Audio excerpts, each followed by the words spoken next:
मित्रों, आज का संदर्भ एक बहुत महत्वपूर्ण है। हम 3 मित्रों ने मिलकर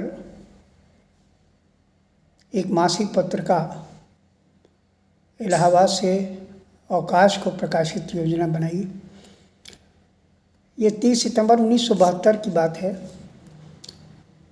मैं इस मासिक पत्रिका संपादक था।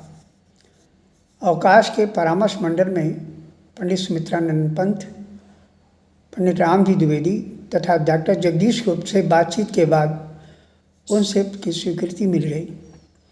इस बीच अवकाश के संवर्धन के लिए पंत जी से यहाँ मुझे कई बार संपर्क करना पड़ा। उनके आनंद एकांतवास के चिंतन में मुझ में जो अजेय आत्मविश्वास उत्पन्न हो रहा था वह अदम्य साहस तथा उत्साह से भरपूर था। नवंबर 1972 में अवकाश का प्रवेशांक घोर कठिनाइयों और समस्याओं को लेकर प्रकाशित हुआ।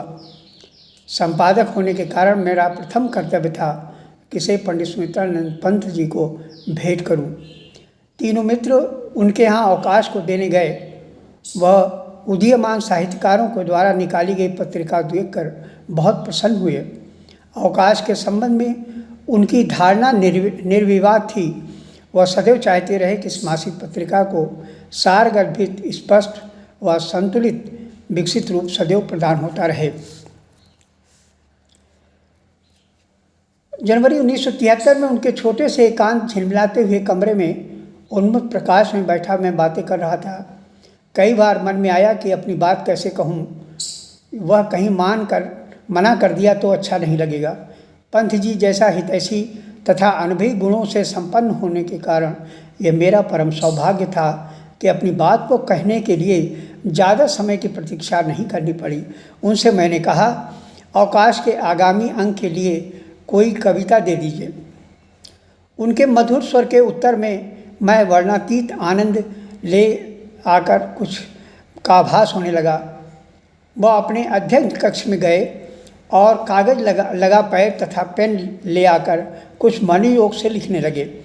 इस समय उन्हें देखते हुए सुस्थिर सरल अनुभूतियों के बीज अंकुरित हो रहे थे।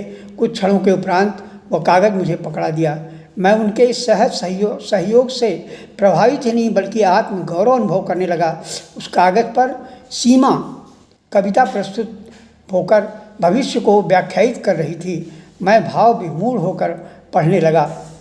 मेरा गीत रहेगा अभी जगत में अलिखित, मेरा गीत रहेगा अभी जगत में अलिखित, सूक्ष्म स्वरों में बधिर जनों के श्रवण न परसित, मेरा प्रेम अतृप्त रहेगा जनभू के प्रति, हृदय ले सका जन्म न जिसमें हो निश्चलती, मेरा कर्म रहेगा अभी जगत में निष्फल, जन उसका उपभोग कर सके नहीं मनोबल, जहाँ समापन होता युग के मन का चिंतन, वहीं झरोके से देती नव भावी दर्शन।